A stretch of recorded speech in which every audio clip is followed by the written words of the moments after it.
This is Back to Back.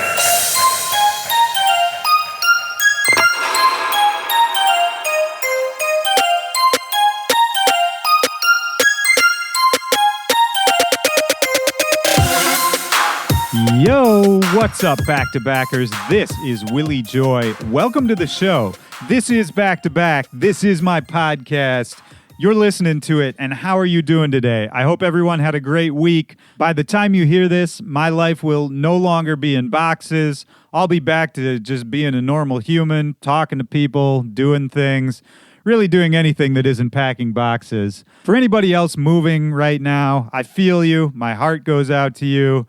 Moving is really just the worst thing ever. It seems like somebody should have fixed this by now.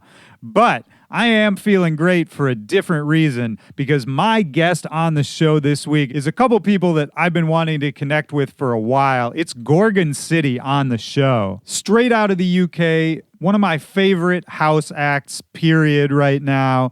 They've got a big performance coming up at Coachella Friday night, both weekends. They're doing their full live show. I've seen it. It's amazing. If you're going to Coachella, do not miss Gorgon City. They put out an amazing album last year called Escape. You definitely need to go check that out as well. And I'm going to put a link in the description of this episode where you can go find everything Gorgon City. I just want to remind everybody about the Back to Bangers Spotify playlist that I make for this show. That's a playlist that I update every single week with brand new music from my guests, myself, and just a lot of the music that we mention in these conversations. I have a great time putting it together each week. People really seem to dig it. So go check that out. The link is also in the description of this episode. I also want to give my weekly shout out to everybody who's out there supporting this show. You know, this is a 100% independently produced podcast. It's just me and my manager who put it together. I don't really pay for advertising, and really the only way this show grows is the strength of the community. It's everybody out there listening. It's you. And there really has been a lot of support lately. I've been seeing a ton of people making posts, telling other people they should check it out, or just that they're enjoying a particular episode. Whenever I see that, I'll always, reply or retweet or repost whatever you're putting out there. You could retweet me too. You could repost something I put up. All of that really does go into helping this show grow, helping us get better guests, more resources, and, just more energy to just make this an awesome show for you every single week. And if you're a new listener, if you're here for the first time, it's great to have you. Make sure you subscribe to this show. Just click the little subscribe button on whatever platform you're on. And every single week from now on, I'm just going to show up at your door, show up on your device, and give you a brand new episode every single Tuesday. It's not a bad deal. And before we get into this conversation, I want to recommend a couple older episodes back in the back catalog. It's always worth your time to scroll back. I guarantee you I've already interviewed at least one of your favorite artists. Today, there's a couple on my mind. The first one is episode number 67 with Sid. Man, I love Sid. He was just out at the Grammys, nominated for Best Remix. And when I talked to him, this was back in Brooklyn, out where he lives. He had me over at his studio. We hung out. He took me out for ramen afterwards. We just got along really well, man. It's one of those episodes where you can kind of hear us becoming friends in real time.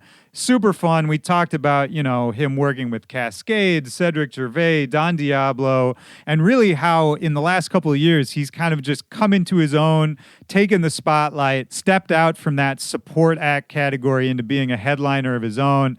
And he's just a charming guy. So I would highly recommend that. That's number 67 with Sid. And the other one I was just thinking about is episode number 23 with GTA. I don't even know why. I think I just saw a video of GTA recently.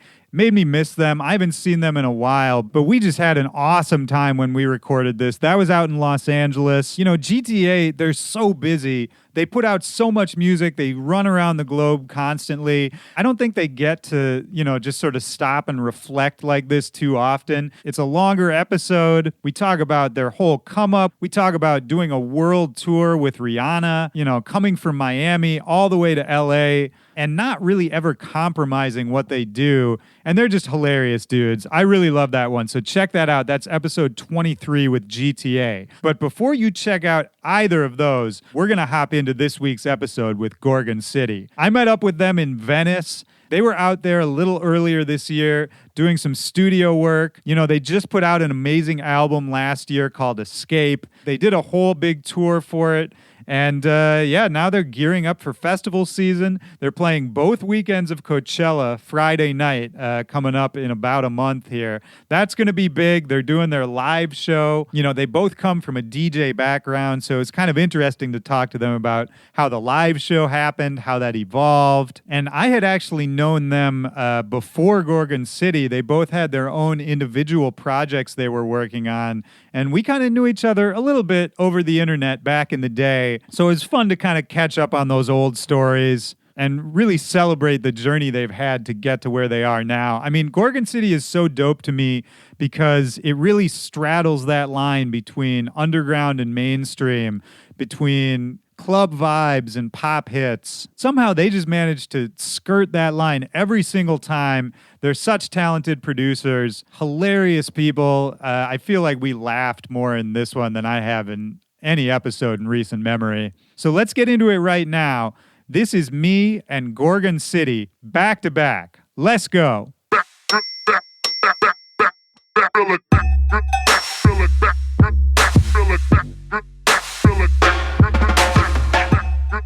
Well, first of all, thank you for having me out here, out in not so sunny Venice. Yeah, I know. It's crazy. So wet. It's really weird. I mean, and you were saying earlier, you guys come out here to work fairly often.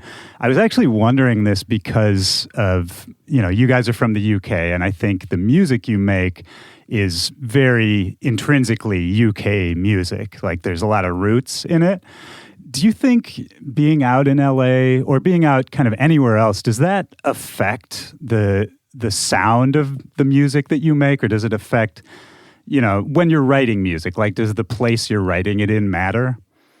Yeah, I think it does. I think coming to LA, it's good to just get, you know, a different viewpoint on writing music, and it definitely affects the way that we write.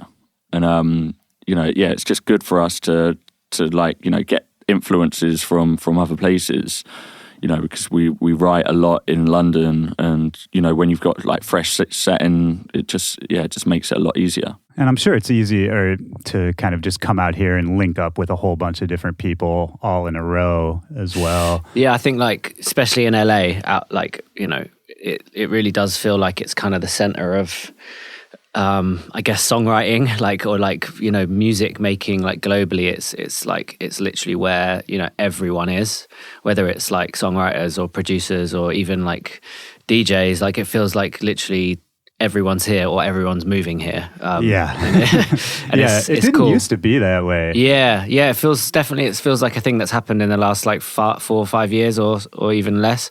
Do you notice it even in the UK? Like, are there a lot of UK people who are drawn in? Yeah, I think like... Yeah, we've got friends that have moved out here. Yeah, quite a few, like... And even people from America who, like, you know, originally lived in like the East Coast or something, a lot of them have moved to LA as well. But no, it's good because, you know, you can come here and literally link up with people from all over the world, and everyone's here. So it's kind of an easy way to link up with people who you might normally like not be able to get in the studio with because they're in, you know, the middle, like they're nowhere near where you normally are. Of course, yeah. So, when it's interesting, I was about to ask, but I think you kind of just answered it, whether when you're working with people from different countries or even just coming over to LA, whether there's any kind of sort of cultural translation that you need to do. Like if you're working with a vocalist and you have an idea for a certain sound that maybe is, you know, rooted in like old UK sounds or styles. Do you change anything about what you do when you're out here, when you're working in other places or with different people? Yeah, I think one of the things that we do is when we're writing in LA is we'll deliberately not produce up the track while we're writing it, you know, because I think if we produced it up in our own way, it might throw a lot of singers off. And, you know, if we come to the studio with a really bare structure of a track, and then well, I suppose we've always done this. We always write the track, we produce the track around the song rather than writing a track and laying down a song on top of it. So is that the way it works? Like you'll have, maybe just an idea of a chord structure or a melody, and that's usually what you build it around? Yeah, definitely. Especially coming here, working in LA, there's so many different styles of people that we work with, whether it's like an R&B singer or a rapper or someone who produces completely different genre of music. And I think it helps to write a song over just like a really bare structure of a track. Have you ever had the experience where, you record something with someone in that very bare bones way, and then they hear the final product and are kind of astounded or... Yeah. most songs we make are like that. Yeah. Because, we might write something, a year before we even get close to finishing it, or we might even, sadly forget about it and then get back to London or wherever on the road and then just find this random vocal that we wrote in LA in a random studio with a singer, and then we'll make a completely different track out of that vocal, and it will turn into a club tune or something, and then eventually we'll probably end up sending it back to them being like, oh, by the way, what we did is now this, and they'll be like, what? Remember us from 3 years ago, that track we wrote? And they're like, who's this? Yeah. Who are you? And you phone who this? Yeah, no, it's definitely like that, but I think it's funny you say about the kind of, the sort of our roots come from, probably a very different place to a lot of the people that we work with out here. So it's maybe when we're in the UK, we're more likely to be able to reference, an old, an old hardcore tune or an old jungle tune that, if you've grown up in England, you probably will know it. Right. But in America, you would have no idea. So I guess we wouldn't necessarily bring those kind of things up when we're writing here, but I think that's why we get different results here. And that's why it's important that we do come out to LA and work with different people that, come from a different world to us. And those are some of the most interesting results we've had, coming out here with the first album. A lot of the tracks on that album, were written out here and with people that, probably hadn't heard of UK garage or UK drum and bass. That track we did with Tish, 6 a.m. on the first album, she's a kind of rapper from New York, and I don't think she'd probably ever been to a jungle rave, do you know what I mean? But but then if you hear the tune, the final version, it sounds like it's got a lot of influences from drum and bass and from garage and stuff. So I think getting that other vibe from America definitely just widens the kind of spectrum of our sound and makes our sound more interesting. Yeah. I mean, I think, at least for me, the most exciting music, the stuff that I get most hyped on is always, something that I haven't heard before stylistically. I get excited about the idea of it, you know what I mean? If it's, and those kind of cultural hybrids that you're talking about, I think those are maybe the most exciting ones. Yeah, definitely. Because we all have our roots, right? So we could all make songs that are like the songs we love all day long, but it's when we kind of start, opening up to other people's ideas and vibes and all that, I think is when the best results come out. Yeah. And with you guys, I mean, I saw it, we were just talking about when I saw you guys in San Diego, and I did end up sticking around for that show. And I mean, not only was it sold out, but, you could tell, I mean, just everybody was having the time of their lives. It was a fun show, man. I mean, how is touring for you guys different in the States than the UK? Is it a different vibe? Do you change your approach at all? Yeah, well, that tour we did was our live tour, and we don't do it that often. We'll do a tour for the album, and then we'll do festivals, and so we'll do DJ tours and we'll do live tours, and they're completely separate. Because I guess when we started doing the live show, we wanted it to be really different to our DJ sets. So we didn't want to just turn up with a couple of laptops. We were like, right, let's have a drummer, let's have vocalists, let's play everything live. Are you guys trained instrumentalists, or were you as a kid? I mean, not really. I kind of played the guitar a bit when I was a kid, and obviously playing the keys and stuff, piano lessons stuff when I was young. But we're just primarily we're producers and DJs, But yeah, we can like hold ourselves together on keyboards. But like, we're not like classically trained musicians. But back to what you were saying about how it's different in America. It just feels like everyone's a lot more enthusiastic and like excited for the shows, and like there's a certain like energy that you get in America that's unlike anywhere else in the world. And we always get really excited when we got like a US tour coming up or a few festivals. It's just like the excitement's so different to how it is maybe in the UK.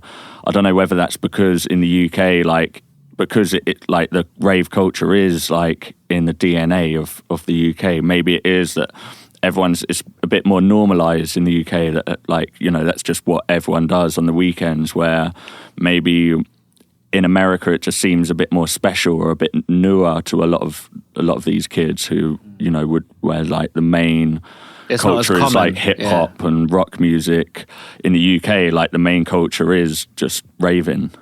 Yeah, it's an interesting thought. I mean, certainly something I talk about all the time on this show is, you know, in the last 5-10 years, there was this big EDM explosion in the States and all this influx of interest and excitement and money, and, you know, everything was rushing in. But it's really interesting to hear you say that you can kind of tell the difference from outside. You know, and when you were talking, I was even thinking about my own childhood, because when I was growing up, this is like late 90s, I was super into the UK stuff, like old UK hardcore breakbeat stuff. I think the first record I ever bought was a happy hardcore record from the UK. Yeah. And at the time, like, it felt like I had found a secret, you know what I mean? Yeah, And I could imagine. Especially before the internet. All your friends are listening to like 90s hip hop and stuff, and you're listening to hardcore. 100%. Yeah, I mean, 100%. before the internet, like that is quite special. That is quite like unique, you know, like to find that music. I mean, like... Yeah, you really had to hunt it down, like, when we were growing up as well. You had to really hunt it down, like, whether it's pirate radio stations or when I was a kid, you'd go and buy, like, tape packs that were recorded at raves.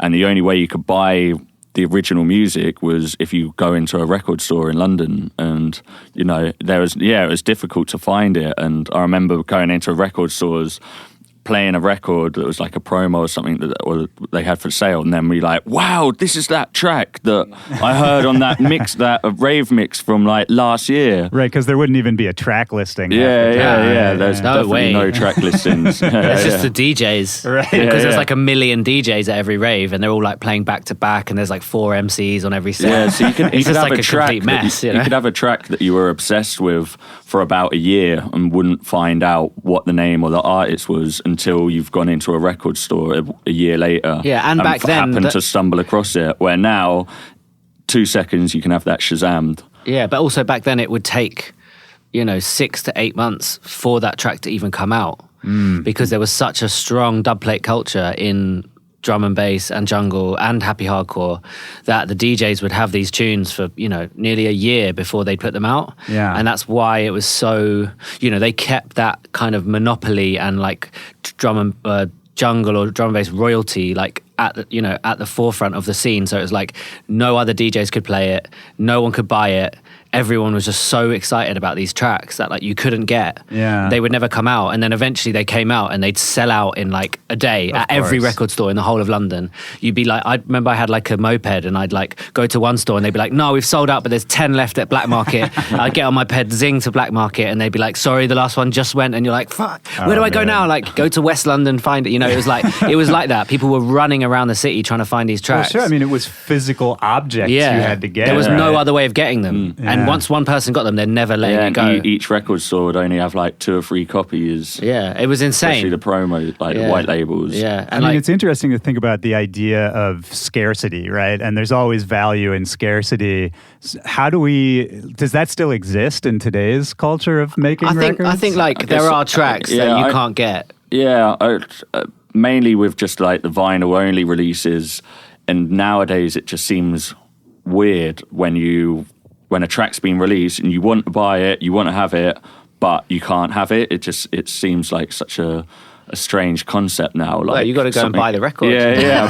but then you go online and then it's sold out. Sold out. And then It's on Discogs for like £100. Yeah. And it just that seems like such a weird concept now. I get really angry now when I can't just have the track I want when I want it. Yeah, you're just like, take my money. I want it.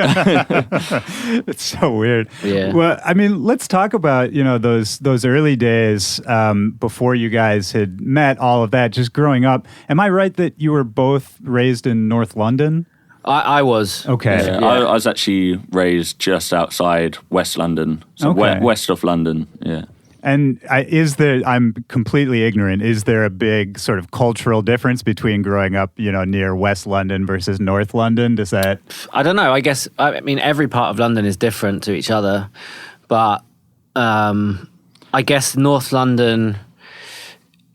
I guess it's like that thing where, everyone who's from North London who grew up in a similar like age group, everyone kind of knows someone who knows someone. Yeah. It's very kind of like, even though it's a big city, everyone kind of knows each other just through like schools and stuff. And I guess it comes down to like that sort of filters through to the parties and to the clubs and to the raves that everyone goes to or puts on, or and then all DJs from different schools start meeting each other, and it kind of interlinks. So you end up growing up in a kind of scene that is, it kind of depends on what part of London you're from. Like all the people that I still know now who do music and stuff are pretty much all from North London. And then you meet people who are from South London, and I would have never met them growing up because I would have never gone to the same parties. Right. I don't know any of the schools that they went to. So you kind of stuck to your region. I think in London it's definitely like that. It's very kind of tribal in that way. Like North London, especially when you're growing up, you wouldn't really go to South London that much, and that's just the way it is, really. But I guess Kai comes from for me it was different town. Because I live outside London. When I was growing up and heavily excited and really into this music, it was always like I was an outsider looking in, and the only way I could access this music was buying tape packs from the raves. And how did you even hear it in the first place? I think it was through a friend of a friend. I was like 12 years old at that time, so I kind of got into it through that. And then like I remember when I was about 15, one of my friends his parents was friends with someone who ran True Players, who legendary drum and bass label. Yeah, they had like a regular night at Fabric, and when I was 15, somehow managed to get sneaked into it. And like for me, like from living outside of London, to go to like Fabric, which you've just heard about, like seeing that was pretty magical, especially at that age, and not even being from London. But outside London, we did have like a bit of a scene. We had like illegal raves going on where you'd have raves that would happen in the middle of the woods out in the countryside. And sounds great. Yeah, it was crazy. And like you wouldn't know where the location of it was until the night of the party.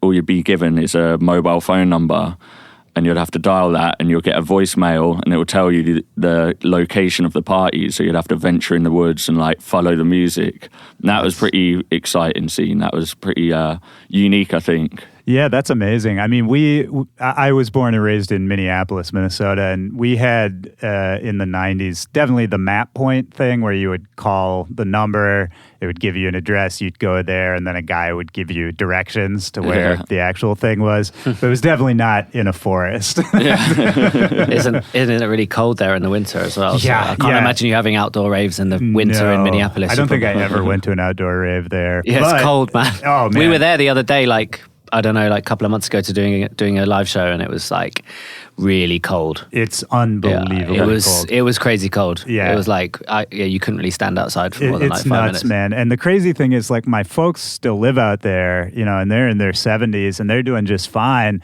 But I go back now, and I can't hang. Like, I've lost that ability entirely. Yeah, I bet. The thing that was fun for us in Minnesota was that instead of forests or outdoor stuff, we would have a rave in, like, an ice arena that somebody broke into, like a hockey arena. That sounds sick. It was actually pretty dope. I wonder how long did that last until it got shut down? I mean, probably very short. Yeah. You know, like when you're a kid, everything seems like it was forever. But then if I think back, it was probably just a few months. Yeah. That sounds amazing, though. It was good, man. Yeah. I mean, and it was a big deal when, you know, a headliner from the UK would come over. I remember that was like sometimes I wouldn't even know the DJ, but if I just saw they were from the UK, that was pretty much all Oh, really? I needed. Yeah, that's interesting. We just didn't get as much information. You know, it's what we were saying earlier, like information traveled a lot slower.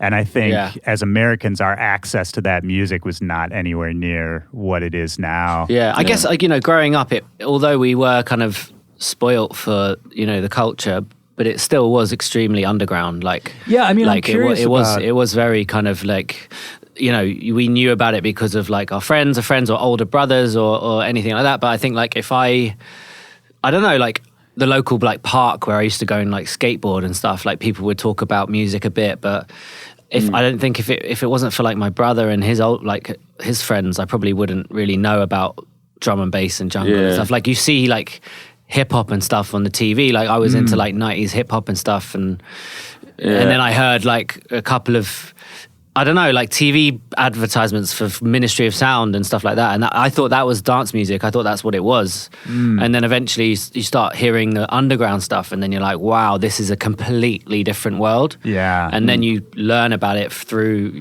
people, your peers, like from, and your elders, like, and then that's how we got into it. But I still think it was, you know, not everyone in school was into raving. Yeah. Like a lot of people in school had no idea what drum and bass was. Yeah, like it didn't feel mainstream. No way. All. It was very underground. It was very like kind of.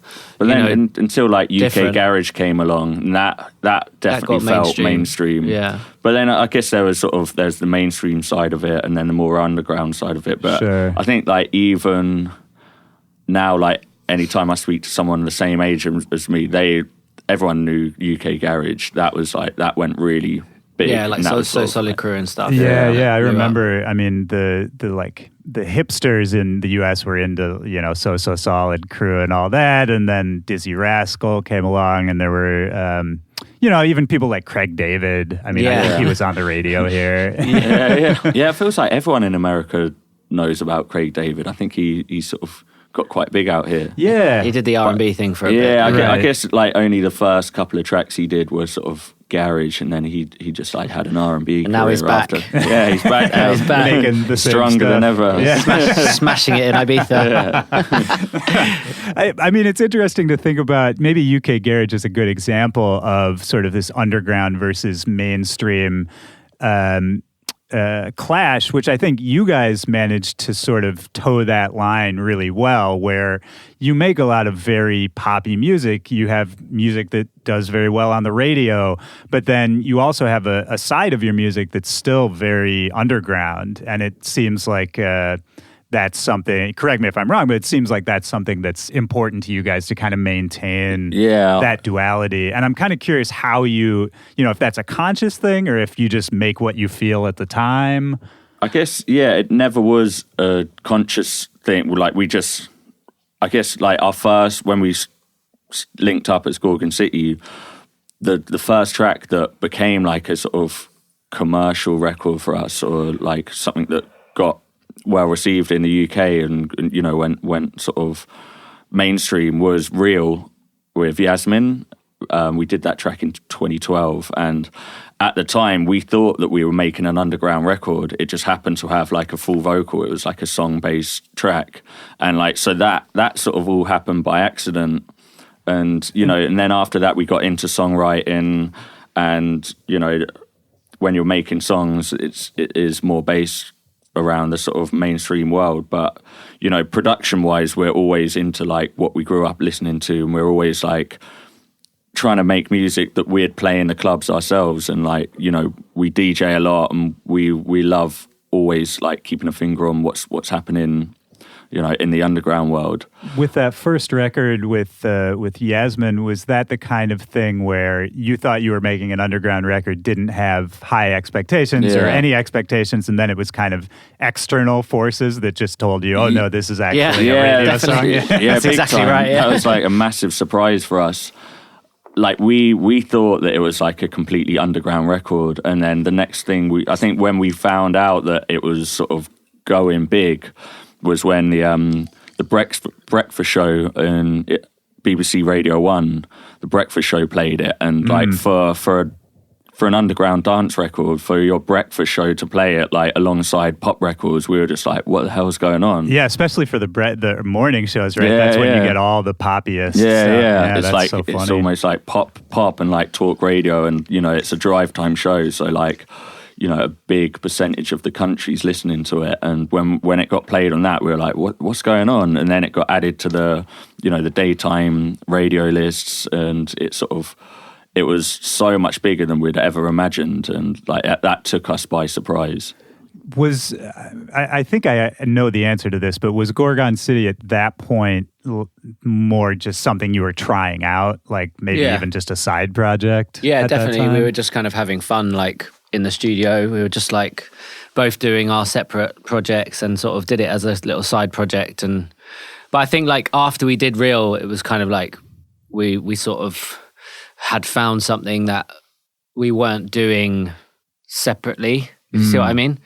Like what we were doing together was different to what we were doing separately. So it was like kind of felt like a new sort of thing that we'd found, and kind of it felt, don't know, it just felt easy. And then also like, you know, we were being hooked up with lots of other vocalists and stuff.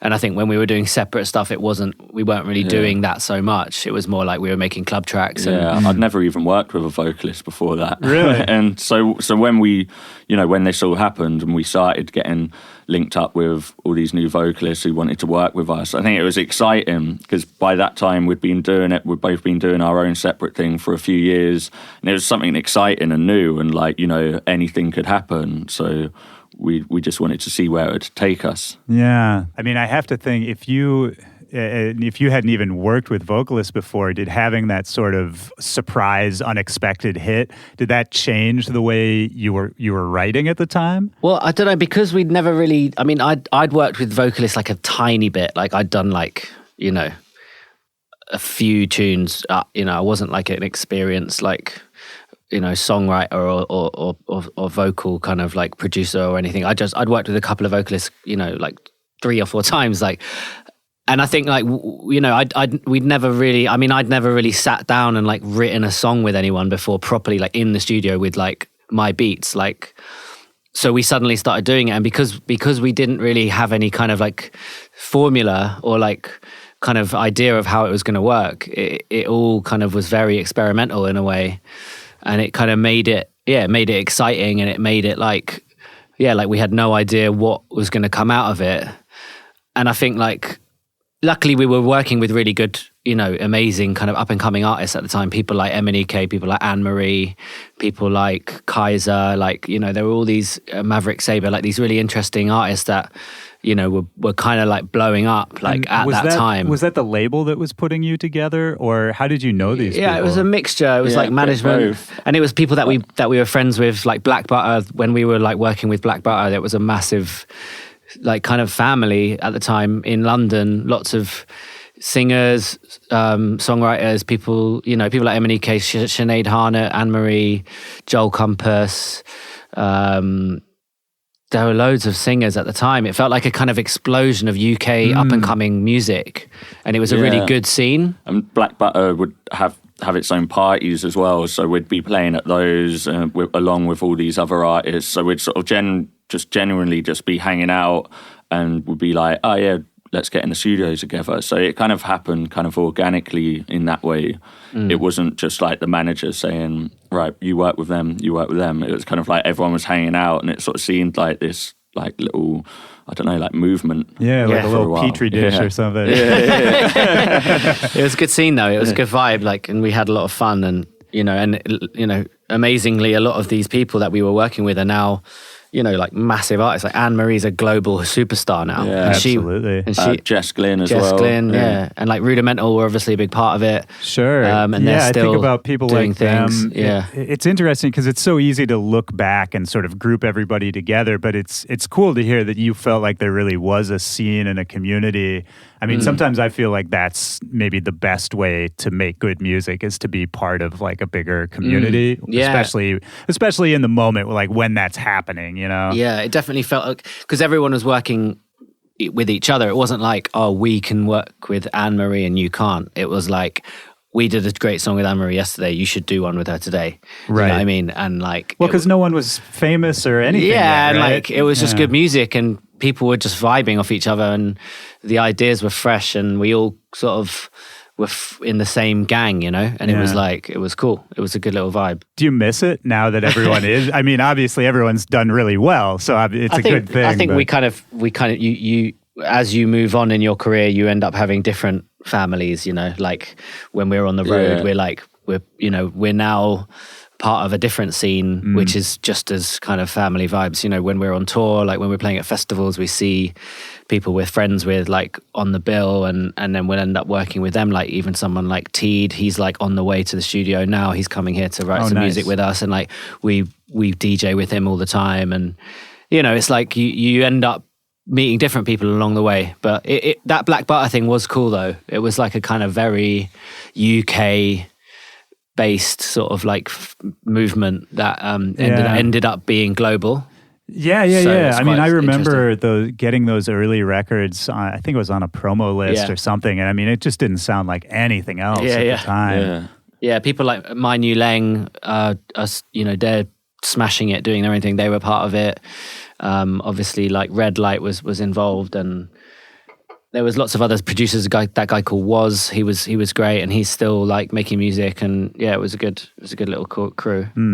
And yeah, I want to talk about sort of how it evolved from there. But before we do, I want to nod just to the fact that we were talking about before we started recording that I was aware of you guys sort of, weirdly years and years before this happened, when we were all just sort of on the internet making music and not really knowing what it was going. I'm just curious about, your individual side projects, FOMO and Rack and Ruin, both of which I was huge fans of at the time. And with something like FOMO, where, I think we never worked together, but I think we were on a similar compilation or something, 10 years ago for Treble and Bass or something like that. I'm curious how you got into that sound. And the same question for you, Matt, sort of, the beginnings of it. Like, how did you first start making music? Why did you land on the sounds that you landed on? Yeah, so for me, I was making drum and bass music from when I was like 14, maybe even earlier, till around like 17 or something. And then I kind of just fell out of love with drum and bass. It just didn't do it for me anymore. And then I always was making music, but I didn't really know what to make. And then even when the first like early dubstep came around, like around 2004, 5, I was sort of dabbling in with that, sort of trying to make that, but I could never make anything that I was happy with. And so I sort of like obsessed with dubstep for a bit, but then it wasn't until like maybe 2006 where I discovered, like, because I always sort of wrote off house music as something that was a bit like weak or a bit soft, because I was just so into like bass lines and stuff. And I discovered Switch. And when I first heard his sound, like back in 2005, 6, it was just so like fresh to me, because it was house music, but it was just mad. It was just completely insane. Mental, yeah. And like it had cool bass lines, and it just had something about it that was just really weird and out there. And I was suddenly just hooked on it, just through like people like Switch, Jesse Rose, Trevor Lovies. And from then on, I was like, right, I want to make something like this. I want to make house music that's just a bit bonkers. Yeah. And I was just making it in my bedroom. And I think it was about 2007, I made a track that got played on like nighttime shows at Radio 1. And even people like Mastercraft Bloody Beetroots, Steve Aoki even were playing it, and it was just a track that I made at home, and it was from there that my sort of career started, and people like Diplo were playing my music, and then I was getting booked for like parties around the UK and even Trouble and Bass in New York. Were you trying to make it a career at that time? No, it was at that point it was a hobby. Like I had no expectations of it. I didn't think that doing it as a career was really an option, and I had like such low expectations that maybe it was maybe there was so low expectations it was probably like bad for me because I wasn't like trying. What were you doing? I was working like an office job. I was working like on a computer design team that was actually designing sewage treatment plants. Yes. So I'd have to go to site visits sometimes to literally sewage plants, like with my high-vis jacket on, hard hat on, with a notepad, like. And I kind of hated the job, which actually is a pretty raver outfit. Yeah, it's true. Yeah, I should bring that back out. Yeah, I wonder that's your next stage show, right? Yeah. Actually, I was proper rave, and some white gloves as well. But yeah, so I'd be doing that as my day job, and then at night I'd be like producing, and then sneaking off to like gigs. Sometimes I'd be playing gigs on the week, wouldn't get back till like 6 a.m. to go straight to the office job. Everyone wondering why I'm looking so tired. So I did that. I juggled both for a bit until I think I got an Australian tour, and I couldn't get the time off work. So I had to make the choice then, and I just dived in, just went for it, and yeah, just been doing it ever since. How about you, man? Yes, actually, like it's pretty similar, really. I think, like with the whole music thing growing up, like being so into sort of bassline heavy music, not really taking house music too sort of seriously, because it was quite hard to find bass heavy stuff, and then heard stuff like Switch and even people like DJ Zinc and people like that, like the kind of garagey breakbeaty sound, like mixing in with house and stuff like that kind of got me into it. And then like with Rack and Ruin, it was like I was doing various other projects beforehand, like with some other people, and then sort of found my own sort of sound with Rack and Ruin. And then, which was very, very old school. It was right? kind of like a mixture of things. Like it was kind of, it was just basically bass music. Yeah. And then it kind of developed into this kind of jungly thing, which was completely unplanned. I kind of was just messing around with jungle breaks and slowed them down and tried to kind of mix them with, because at the time I was playing kind of like housey stuff, electro stuff, but also the beginnings of dubstep. So I was kind of trying to mix house and garage with dubstep and jungle all at once. And that's basically what happened. It kind of turned into this sort of 140 BPM kind of jungle thing. And then that was like something which, people kind of took notice of, and I started touring and doing stuff like going to Australia and like, I kind of like, what happened with me, I basically did some sync work, like making advert music for a while, like just doing pitches for adverts. I did that for, a good couple of years, and luckily I got a sync, like one of my tracks got used on an advert, and then that basically gave me the kind of income to not need to get a real job. Right. And if it wasn't for that, I probably wouldn't have made Rack and Ruin. I wouldn't have been able to make the music for Rack and Ruin. Oh, wow. So I kind of like, that gave me the time to not have to work anymore, and be able to just make tunes sort of full time for a short amount of time, right. like, but then in that time I started touring. Got you on your feet. Got me on my feet, and then started touring a bit and making enough money to kind of not need to work, and then me and Kai started Gorgon City. So it's kind of like, it was a similar thing to Kai, but I guess I went to uni in the meantime, lived in Bristol for 4 years, was DJing there, like, at student nights and stuff, and playing drum and bass. Yeah, just for fun. Just for fun, and also like paying just to pay Sure. my tuition and stuff like that. Pay your bar tab. Pay my bar tab.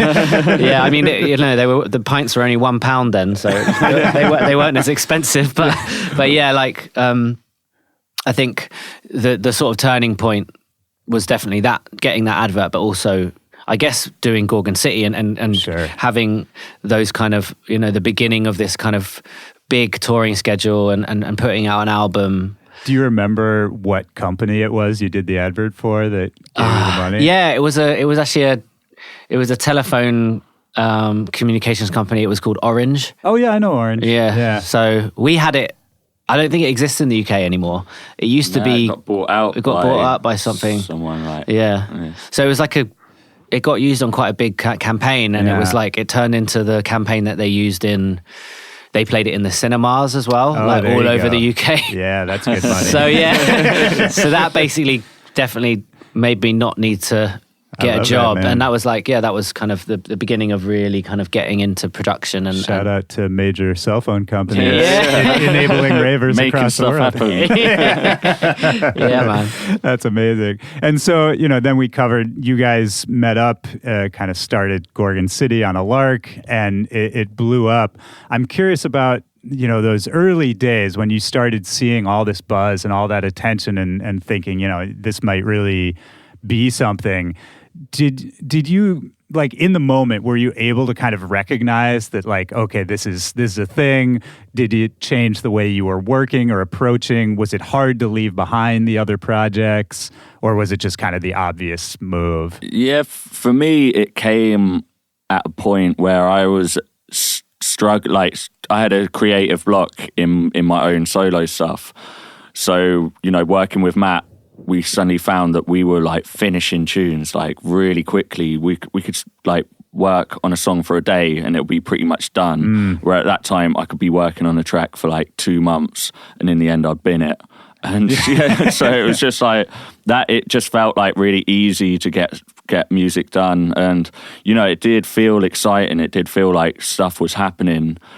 But at the same time, when you're in that moment, like you don't really have time to like think back and think, right, this is something really crazy is happening. Like you're always just like busy, like, right, what do we do now? What do we do now? We've got this work coming in. Yeah. And like sometimes, you know, you don't have time to like sit back and reflect on stuff. You're just like so busy. You're just Do you like ever get that time? Do you have that time now?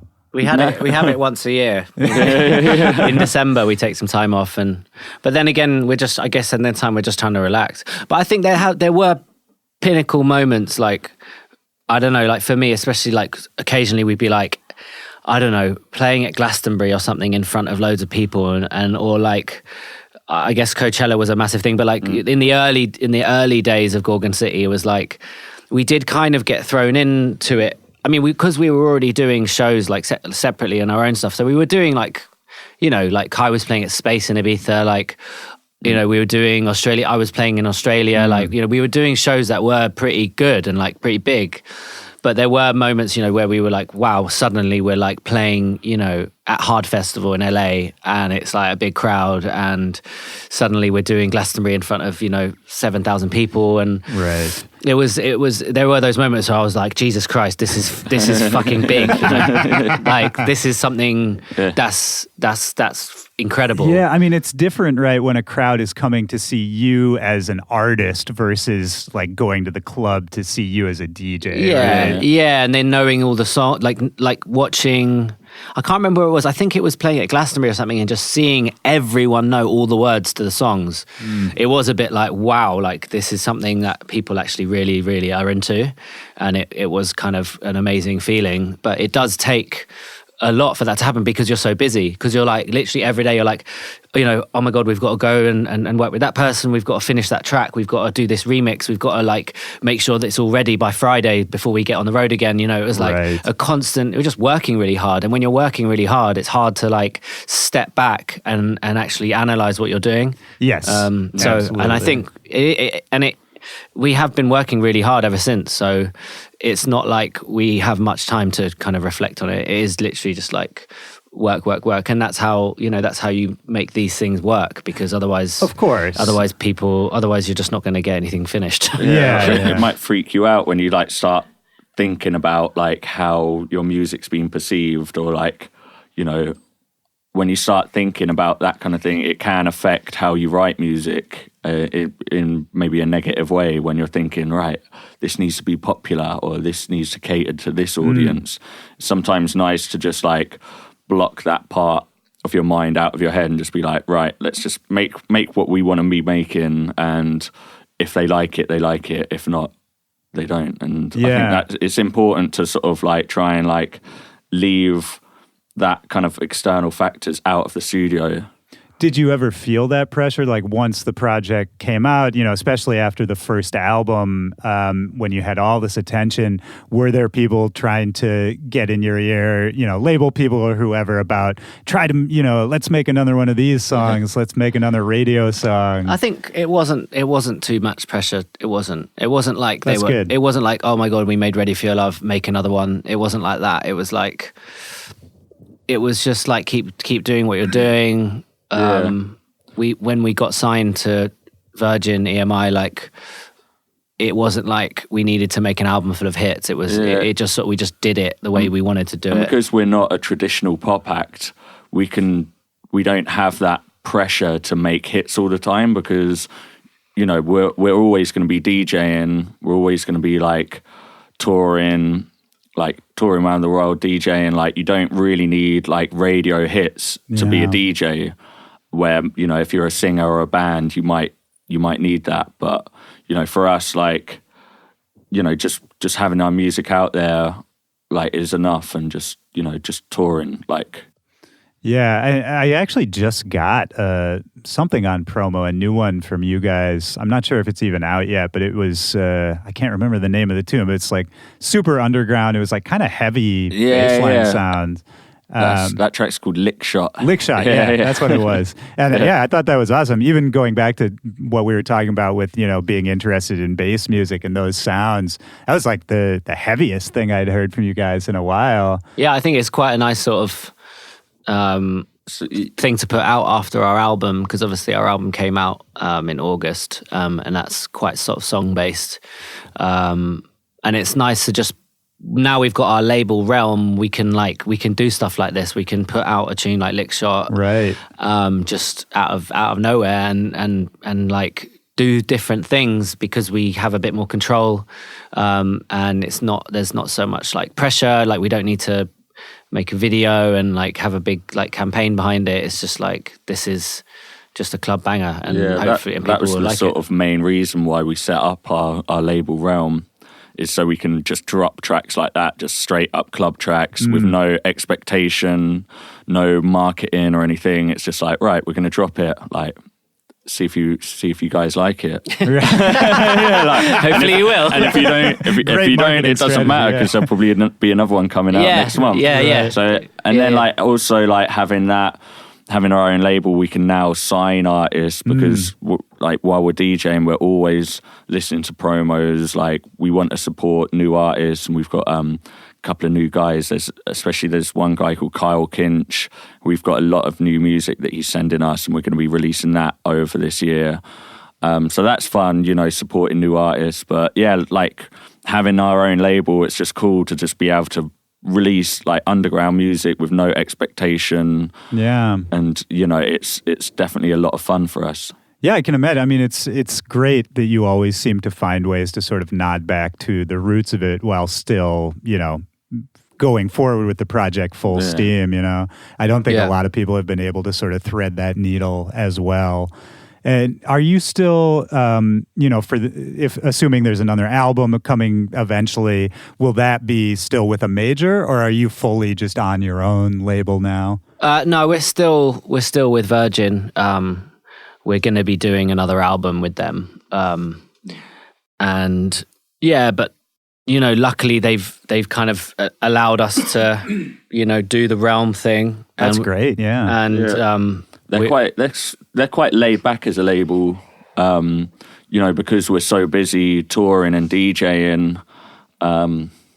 They get a bit of money from that, so they don't have to worry about like. They're happy. We're bringing in some money for them, so they're cool with us. But also, like, so they're letting us do what we want to do. Yeah, and our A&R, Jason Ellis, he comes from the dance music world. He started up Positiva Records. Oh wow! So he's kind of like you know, he gets it, and he understands that we need to keep doing the underground stuff, and it's a big part of what we do, and it kind of keeps our DJ career kind of like moving forward, because, you know, we play in Ibiza every summer, we play in nightclubs all over the world constantly, and we need to be able to release some of the music that we're playing in these DJ sets.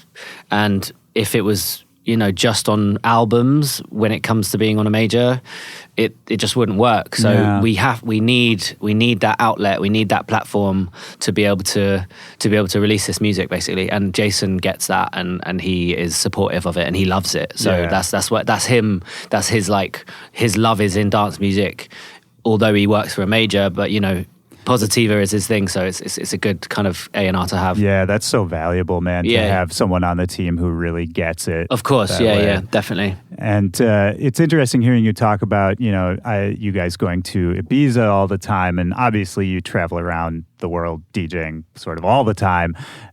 Do you think about the dance floor? Do you think from a DJ mentality when you're writing music, when you're producing? Yeah, definitely. As a sort of club producer, you know, you have your tricks that you know will sound good on the dance floor, whether it's like how you structure a track or even just how you mix the bass and the kick drum. And, you know, that's always in our mind, even when we're making a track that is like a straight up song that we probably wouldn't play in the club. It's still produced like a club record, the way it's structured, the way things are built up, and you know, how we mix our drums.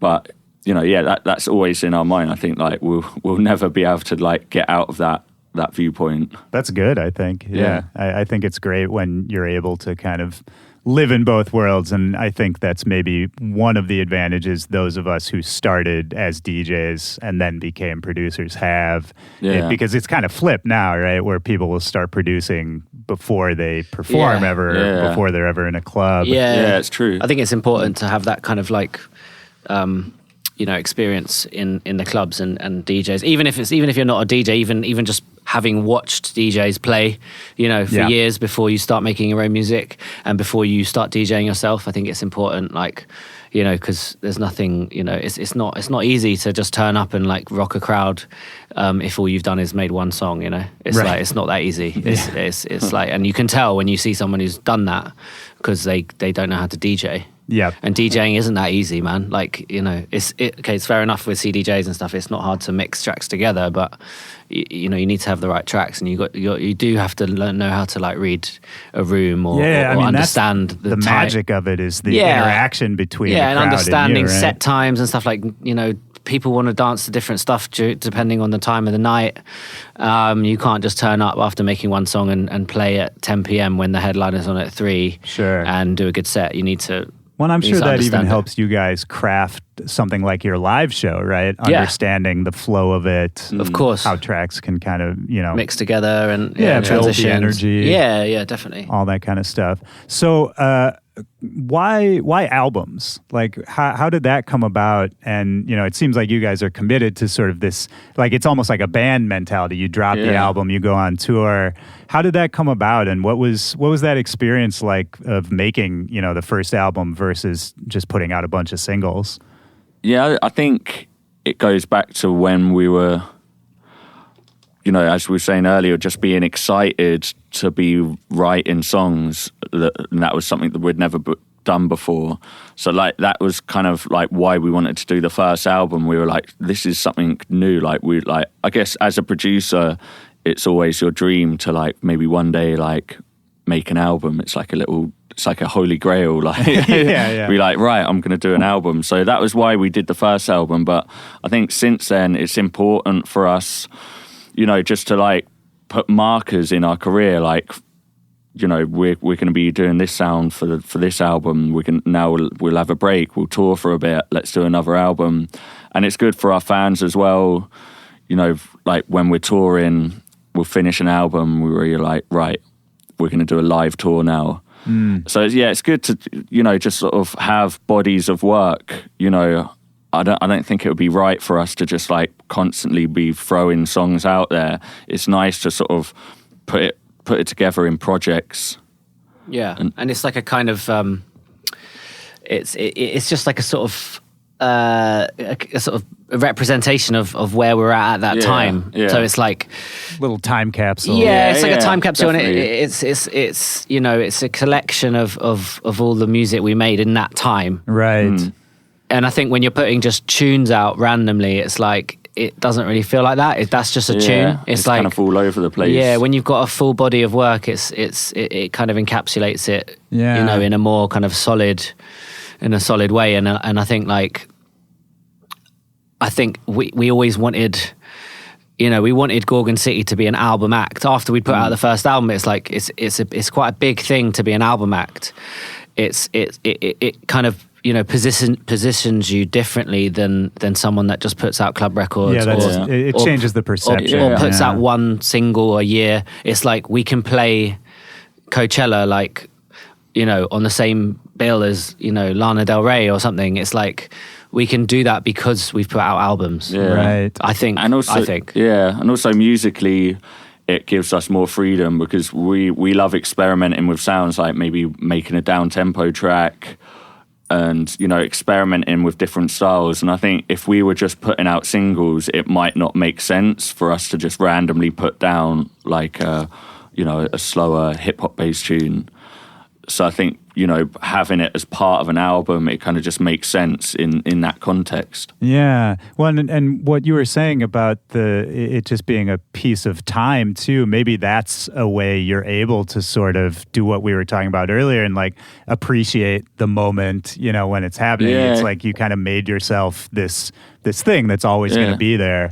Yeah, it's true. Yeah, like, you know, when you look back, you're like, what were we doing in 2012 or whatever? And then you realize that was the year we released this album, and you'll be like, and it will just bring back the memories, and it's kind of just like it gives that sort of that part of time like some sort of significance in your life. Yeah, otherwise it's just a blurry mess. Yeah, it's just like decades of blurry mess. That's the name of your autobiography. Yeah. Blurry mess. So we already mentioned the second album dropped last year. Fantastic album. I think the reception's been really good for it. You went on tour, still on tour. What are you working on now? I mean, is it just straight into let's make another album? Do you try to like take a break? Yeah, I think we're kind of like, because luckily we've got this realm thing going, we're kind of like, you know, having fun with that. But then at the same time, we're out here right now in LA writing songs, and I guess they're probably going to be for the third album. It's like with Virgin, it's like, you know, we've put out the second album, and then it's like, okay, guys, you know, what's next? And then, you know, we've agreed to do another one. So that's basically, and the thing is, me and Kai, we never stopped writing. It's not like we've never really stopped writing. You know, it seems like you love to do it, right? Yeah, and also like there was a period like in between Sirens and Escape where we did the whole Kingdom thing, and we did it like a sort of playlisting where we put out a load of tracks. But there was nearly an album's worth of work there, which is when we put out All Four Walls, which was a big song. That's when we put out Saving My Life. These songs, which were big songs, and they still are in our live sets, and we play them all the time. And you know, that was a period of time which it wasn't a physical album, but it just shows that like we do constantly write music. And I think us continuing working right now and writing stuff potentially for the third album, it's not like a weird thing. It's just kind of what we do. It's we're constantly writing, and when we get in the studio with a vocalist, we won't even know what it's for. It could be for our album, it could be for a club track, it could even be for the other artist's project. And I think it's kind of nice going into the studio without that sort of expectation of what this song's going to be. You kind of just write it, and whatever happens, happens. So it's good that we've got all these different avenues for releasing music.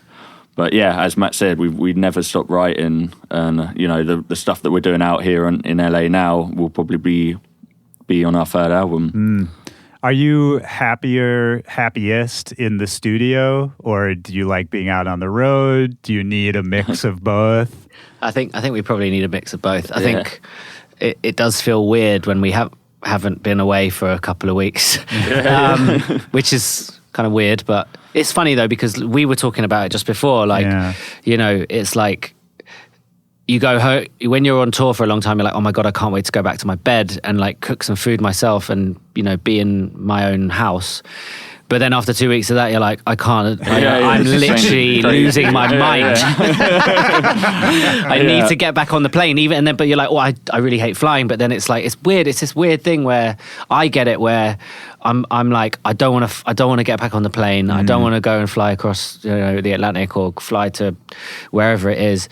But then as soon as I'm in the airport, it's like I feel kind of like I'm back at home, which is weird. And it's kind of scary. But for me, I actually love long haul flights. Really? Yeah, I love it. Like short distant flights, I hate it. It's just like, but there's something about being on a long haul flight when you get on that plane and your phone stops working, and then for the next 15 hours, no one can contact you, and you're in this like peaceful bubble where like there's no stress from the outside world. I don't know, man. There's no fresh air though. I don't know what you're describing does not sound familiar. I love it being in this tiny little seat. That's the thing, eating terrible food. You can sleep. That's the thing. Kai's like a professional sleeper on the plane. Like That's so valuable. I know, and I can only sleep if I'm like horizontal. Yeah, I'm the same. So way. like, if I get a whole row to myself in economy, I can sleep. But if I'm sitting upright in economy, which is pretty much what we do, we're not the kind of people that fly business. Like we don't do that. It's a complete waste of money, basically. So we do when we can, but it's very rare. But like, now that you got your Vegas jet, we'll see about that. But no, but like I don't hate long haul flights. I just don't like them, and I just don't like being in places that I can't eat good food. That kind of really gets to me. But touring is the best part of the job. Definitely, it's the best part of the job. It's incredible. The most fun.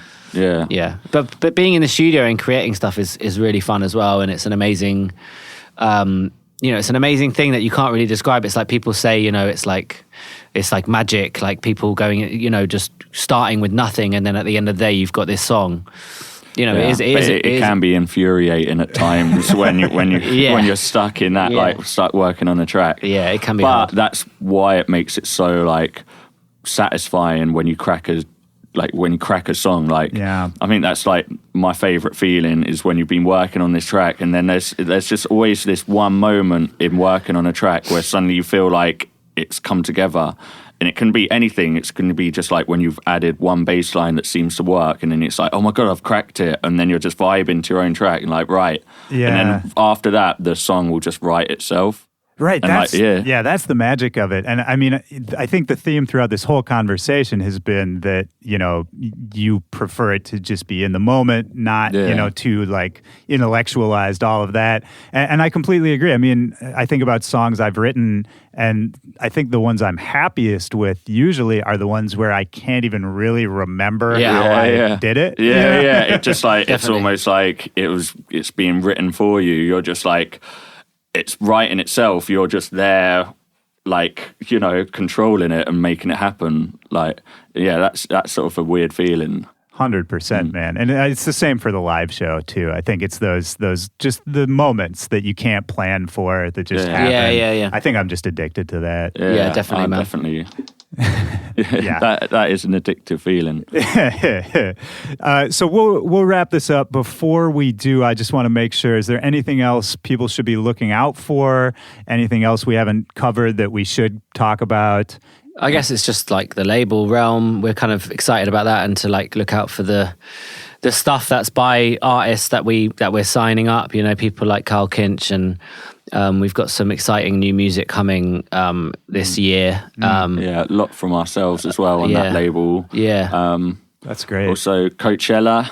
Come check us out. Live show at Coachella. Yeah, it's gonna be crazy. Man. Yeah, we're doing the Friday evening set. So, and you've played Coachella before, but not live? No, we have done it live. Oh, okay. Yeah, we did it live in 2015. Sorry, but this time we're doing the outdoor stage, and it's going to be like sunset. So we're really excited about that. That's fantastic, man. You guys are going to have a blast. Yeah, it's going to be fun. And then we'll be out in the States a lot over the following, in the summer and stuff. We're going to be playing at a lot of festivals and we'll be having quite a few like residencies out here as well. So Fantastic. all the States gang will be out here. Come check us out. Come check us out. Yeah. For And sure. you just said you just got off Holy Ship as well. Right? Yeah. Well, we'll probably be back. We'll probably be back on that again next year.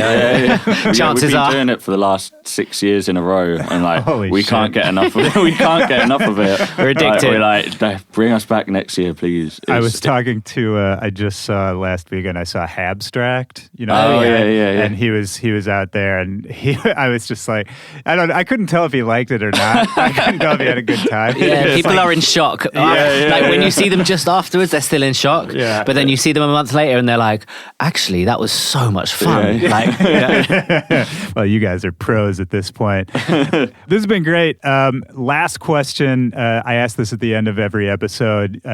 Simple question. You don't have to think about it too hard. First thing that pops into your mind. Just a time in your life, and I'll ask one by one, and it could be from recently or from when you were a kid, anytime when in a moment music really deeply affected you.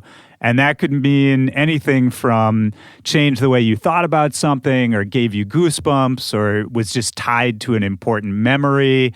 And it doesn't have to be significant, kind of just the first thing that pops into your head.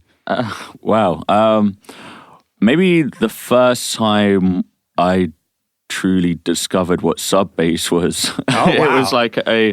It was when I was DJing, or I used to go to these like under 18s raves in my hometown.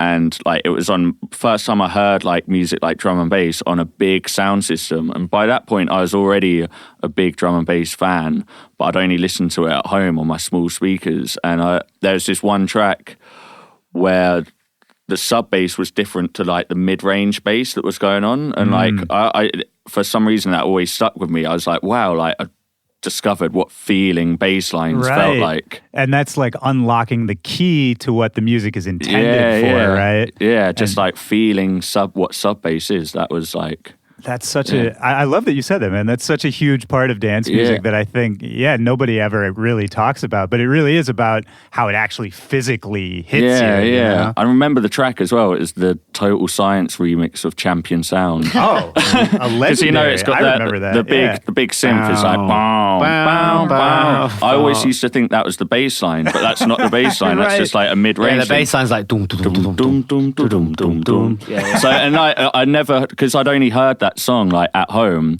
and my speakers couldn't produce the sub bass. Right. So when I was out there, I was like, oh my God, there's a bass line underneath the bass line. Holy shit, man. That was me discovering sub Revelation. bass. Yeah. Incredible. Matt, how about you? God, it's hard to say, but I think it was probably when I went to my first like proper gig. And it was when I was 14 and I went to see Cypress Hill at the Astoria in London. Yeah. And that was like, I kind of had never been in a situation where, you know, everyone in the same place was just concentrating on one thing. Like, and it was like, I don't know, it just sort of blew my mind. And listening to music that loud, Sure. I'd never. That's a big part And of it, it was right? probably experiencing the bass, like, and the drums, and I guess Cypress Hill was, you know, they were pretty full on. Like, Oh, yeah. Like, and it was, you know, I was a big fan of their music at the time, and I was just like a kid, and it just blew my mind. Yeah, and I was like, this is insane, and I just wanted to see more and get more into it, and just learn about, you know, more spice. I mean, I kind of grew up listening to music. Like my dad was involved in music with his work and stuff. But What did he do? he was like a music journalist growing up. Oh, okay. Yeah, so he used to work in a lot of music sort of magazines in the UK and stuff. And so he was like on tour with bands and stuff when I was a kid. Oh, interesting. But so yeah, my house was sort of filled with records and lots of music. But I don't think he really took me to any of his things, but like I kind of, I think he might have got me tickets to that Cypress Hill show. Oh, or something. interesting. And me and my brother went together, like, and with a few of my brother's friends. Yeah, that's a great story, though. I mean, that's almost like, you know, you sort of taking ownership of something that's your own for the first time. Yeah, you know? yeah, Like- and yeah, definitely. It was something that, like, obviously music for me was like my dad playing records. Right. And that's kind of what I saw of it. And then him, like, you know, all the magazines in the house of, like, you know, all of the music magazines that he worked on. And then finally, when I got to do it myself, I was like, yeah, this is something that I want to do and the music that I like. Right. And then, and then I guess when I, obviously after that, it was like when I got my first set of decks. I think it was that year, like I got a set of decks after working some summer job after I'd seen Cypress Hill, probably. Yeah. Like that kind of vibe, I was like really into hip hop and skateboarding and stuff like that. Right. So, and then got into DJing. Yeah, the first pair of decks, man, I remember. I mean, belt drives. I was just mixing the same 2 records. Yeah, I think I had like 4 records. Yeah, could only afford like 2 records. And you're like, okay, let's go back again. Well, it'd be like every day after school, you'd learn how to mix. You'd practice mixing them together. And it would take you a long time. I still remember how much fun it was too. Oh man, I remember saying to my friends, I was like, how can you even guys like want to go out? Like, I'll be like, I'm at home mixing, man. Like, you guys can go to the park and like whatever, smoke weed and stuff. I'm gonna stick in my room and just mix tunes together. These are strong indications that you may become a DJ later. Yeah. Well, this has been fantastic. It's great to catch up. Yeah, thanks, man. All right. Peace. Peace.